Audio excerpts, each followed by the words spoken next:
नमस्कार बच्चों, online classes में एक बार फिर से आपका स्वागत है।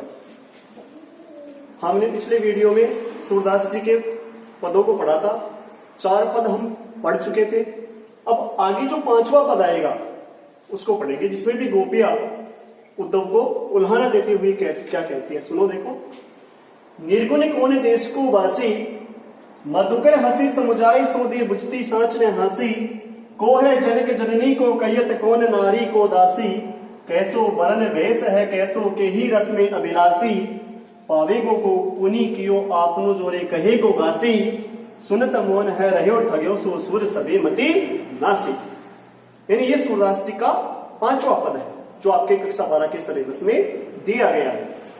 इसमें गोपियां उद्धव से क्या कहती है? निर्गुण निराकार। निर्गुण का अर्थ क्या होता है? निराकार। कौन देश वासी का अर्थ होता है निवासी। वासी का अर्थ क्या होता है? निवासी। मधुकरे हे उद्धव, मधुकरे हे उद्धव। हंसी हंसकर, हंसी हंसकर। समझाई समझाकर, समझाई समझाकर। सोहे सौगंध, सोहे सौगंध, सोहे सौगंध। बुझती पूछना, बुझती पूछना। साच सत्य, साच सत्य। हंसी हंसी मजाक करना, हंसी हंसी मजाक करना। को है जनक, जनक का है पिता, जनक पिता। जननी माता, जननी माता। नारी पत्नी, नारी पत्नी। बरने वेशभूषा, बरने वेशभूषा। भेष के ही रस में अभिलाषी। पावे को प्राप्त करोगे, पावे को प्राप्त करोगे। कियो आपनु जोरे कहे को गासी, झूठ, गासी झूठ। सुनते मौन, सुनकर चुपचाप मौन रहो ठग्यो सो ठगासा। सूरदास जी कहते हैं मति यानी बुद्धि, मति यानी बुद्धि। नासी यानी नष्ट होना, नासी यानी नष्ट होना। यह अर्थ हमने लिखे इसकी। अब देखो इसको ध्यान से। फिर इस पद्यांश में गोपियां उद्धव से क्या कहती है? निर्गुण कौन देश को बासी, मधुकर हंसी समुझाए सो दे बुझती सांच ने हासी। को है जनक जननी को कयत कौन नारी को दासी। कैसो बरन भेष है कैसो के ही रस में अभिलाषी। पावेगो को पुनि कियो आपनो जोरे कहे को गासी। सुनत मौन है रह्यो ठग्यो सो सुर सबे मति नासी। गोपियां उद्धव से क्या कहती है, सुनो। निर्गुण कौन देश को बासी, कि हे उद्धव, निर्गुण यानी निराकार, कौन यानी किस, देश यानी देश का, वासी यानी निवासी। यानी आपका जो निराकार ईश्वर है वो किस देश का निवासी है? मधुकर हे उद्धव। हंसी हम हंस करे, समझाई समझा करे। सोहे सौगंध देते हुए बुझती पूछ रही है। सांझ सत्य बात पहुंच रही है। मैं हंसी हम हंसी मजाक नहीं कर रही है। को है जनक, इस निर्गुण निराकार ईश्वर का पिता कौन है? जननी को कयत, इसकी माता कौन है? कौन नारी, इसकी पत्नी कौन है? को दासी, इसकी दासी कौन है? कैसो बरन भेष है कैसो, कैसी इसकी वेशभूषा है। के ही रस में अभिलाषी, और आपका निर्गुण निराकार ईश्वर किस रस का अभिलाषी है? पावेगो कियो पुनि आपनो जोरे कहे को गासी। अगर तुम झूठ कहोगे तो प्राप्त करोगे पुनि अपने पुण्य का फल, पुनि अपने पुण्य का फल तुम अवश्य प्राप्त करोगे अगर तुम झूठ कहोगे। सुनत गोपियों की ये बातें सुनकर मौन रहे हो। उद्धव बिल्कुल मौन चुपचाप ठगा सा रह गया और अपने मन में विचार करने लगा कि सूर सबे मति नासी। यानी गोपियों की बुद्धि तो क्या हो गई है? नष्ट हो गई है। गोपियों की बुद्धि तो क्या हो गई है? नष्ट हो गई है। अर्थात प्रस्तुत पद्यांश में गोपियां उद्धव से क्या कहती है कि हे उद्धव, आपका निर्गुण कौन देश को वासी, कि आपका जो निर्गुण निराकार ईश्वर है वो किस देश का निवासी है? हम हे उद्धव हंसी हंसकर समझाई समझाकर सौगंध देते हुए आपसे पूछ रही है, सांच सत्य बात पूछ रही है, मैं हंसी हम हंसी मजाक नहीं कर रही है।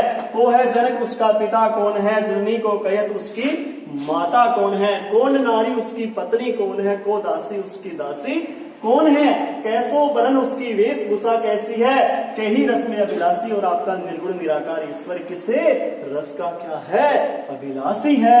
पावे को पुनि पुनि कियो आपनु जुरे कहे गो गासी, अगर तुम झूठ बोलोगे तो अपने पुण्य का जो फल है वो अवश्य प्राप्त करोगे।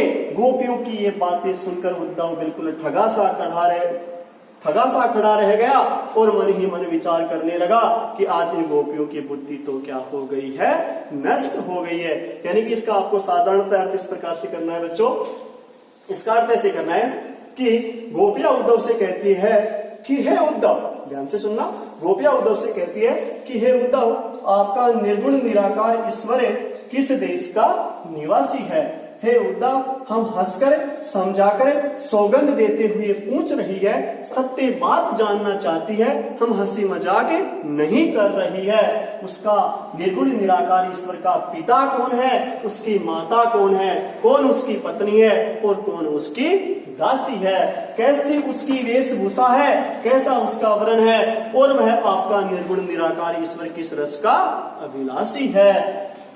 हे उद्धव, अगर कहेगो गासी तुम ये बात में झूठ कहोगे तो अपने पुण्य का फल क्या करोगे, अवश्य प्राप्त करोगे।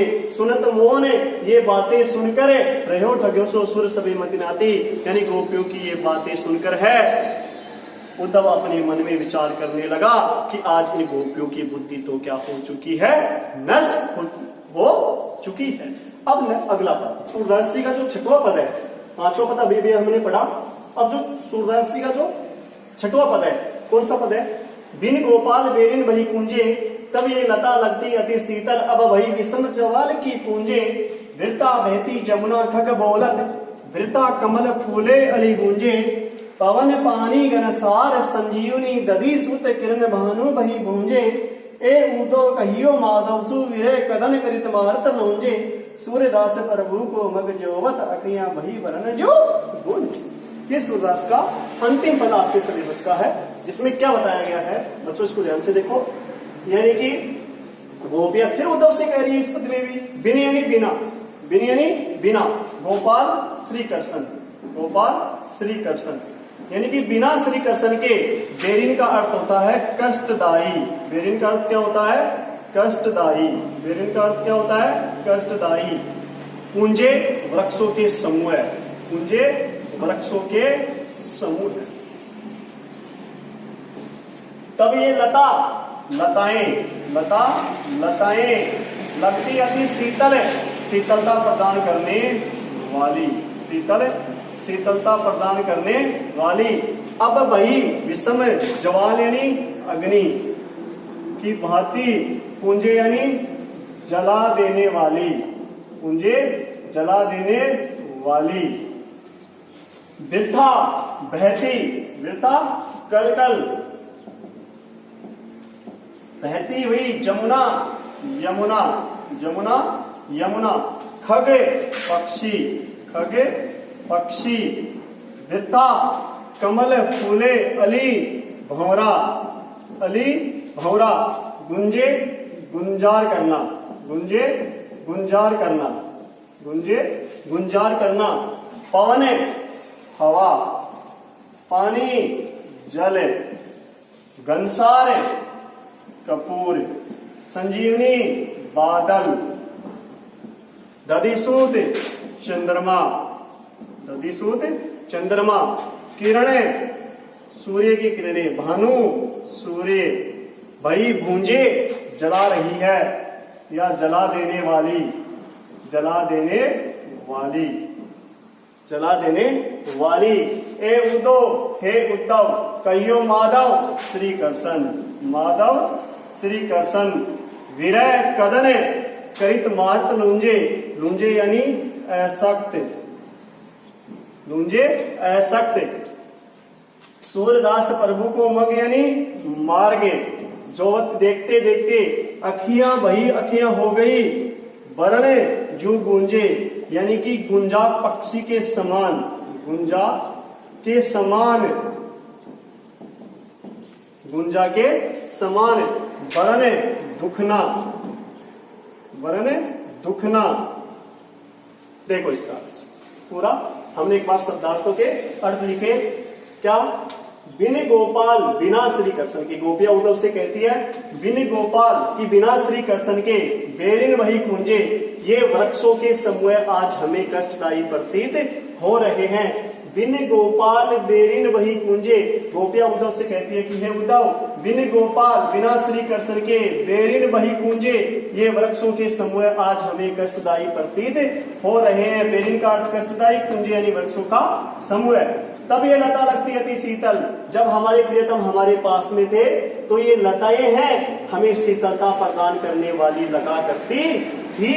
अब वही विषम ज्वाल की पूंजे, लेकिन आज एक आग के समूह की भांति हमें जला देने वाली लग रही है।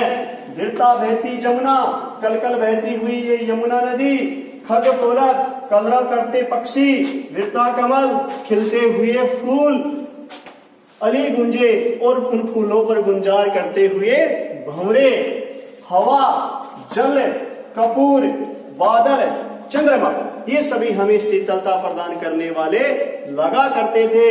लेकिन आज हमारे प्रियतम के अभाव में किरण भाई गूंजे एक सूर्य की किरणों के समान हमें जला देने वाले प्रतीत हो रहे हैं। हे उद्धव, अतः हे उद्धव कहियो माधव से, आप श्री कृष्ण से कहना, विरह कदन करित मार्त लूंजे, अर्थात उनके विरह के अंदर आज गोपियों की स्थिति क्या हो गई है? असक्त हो गई है, अर्थात मृत्यु जैसी हो गई है। अतः सूरदास जी कहते हैं, प्रभु को मगजोहत, यानी प्रभु श्री कृष्ण की मार्ग में रहा देखते देखते अखियां, गोपियों की जो आंखें हैं, वरण जो गूंजे आज गुंजा पक्षी के समान लाल होकर दुख रही है, लाल होकर दुख रही है। गुंजा पक्षी के समान हमारी आंखें लाल होकर दुख रही है। अर्थात इसमें क्या बताया गया है? बिन गोपाल बेरिन वही कुंजे, गोपिया उद्धव से कहती है कि हे उद्धव, बिना श्री कृष्ण के हमारे, बिना श्री कृष्ण के जो वृक्षों के समूह हैं हमें कष्टदायी प्रतीत हो रहे हैं। जब हमारे प्रियतम श्री कृष्ण पास में थे तब ये लता लगती अति शीतल, तब ये लताएं हमें शीतलता प्रदान करने वाली लगा करती थी। अब वही विषम ज्वाल की पूंजे, लेकिन आज हमें एक आग के समूह की भांति जला देने वाली लग रही है। कल कल बहती हुई यमुना नदी, कलरव करते हुए पक्षी, गिरता कमल फूले, उन पर खिलते हुए फूल, अली गुंजे और फूलों पर गुंजार करते हुए भंवरे, पवन यानी हवा, पानी यानी जल, घनसार यानी कपूर, संजीवनी यानी बादल, दादी सूत यानी चंद्रमा, ये सभी हमें शीतलता प्रदान करते थे। लेकिन किरण वाहनों वही गूंजे एक आज सूर्य की किरणों के समान हमें जला देने वाले लग रहे हैं। अतः हे उद्धव कहियो माधव से, तुम श्री कृष्ण से कहना, विरह कदन करित मारत लूंजे, यानी उनके विरह के अंदर आज गोपियों की स्थिति असक्त अर्थात मृत्यु जैसी हो गई है। अतः सूरदास जी कहते हैं, प्रभु को मार्ग जोवत, प्रभु श्री कृष्ण के मार्ग में रहा देखते देखते आज जो गोपियों की आंखें हैं वही वरण जो गूंजे वो गुंजा पक्षी के समान लाल होकर दुख रही है। अर्थात इसका सामान्य पूरा अर्थ आप ऐसे करोगे, गोपिया उद्धव से कहती है कि हे उद्धव, हमारे प्रियतम बिना श्री कृष्ण के बिना आज ये वृक्षों के समूह हमें कष्टदायी प्रतीत हो रहे हैं। जब हमारे प्रियतम श्री कृष्ण पास में थे तब ये लताएं शीतलता प्रदान करने वाली लगा करती थी, लेकिन आज एक आग के समूह की भांति हमें जला देने वाली लग रही है। गिरता बहती यमुना नदी, कलरव करते पक्षी, उन पर खिलते हुए कमल के फूल और उन फूलों पर गुंजार करते हुए भंवरे, हवा, जल, कपूर, बादल, चंद्रमा, ये सभी जब चीजें हमारे प्रियतम के पास में होने पर हमें शीतलता प्रदान किया करती थी, लेकिन किरण महानु वही गूंजे आज सूर्य की किरणों के समान जला देने वाली लग रही है। हे उद्धव कहियो माधव से, तुम श्री कृष्ण से कहना कि उनके विरह के अंदर आज गोपियों की स्थिति असक्त अर्थात मृत्यु जैसी हो चुकी है। अंत में सूरदास जी कहते हैं कि प्रभु श्री कृष्ण के मार्ग में रहा देखते देखते आज गोपियों की आंखें हैं वो गुंजा पक्षी के समान लाल होकर दुख रही है। इस प्रकार से ये सूरदास जी के सारे पद हैं, 6 पद हमने पढ़े। अब आगे आने वाले वीडियोज के अंदर है जो हमारा तीसरा जो पाठ होगा उसके बारे में जानेंगे। तीसरा पाठ हमारा रहीमदास का पाठ होगा, उसके बारे में हम अध्ययन करेंगे। तब तक के लिए धन्यवाद।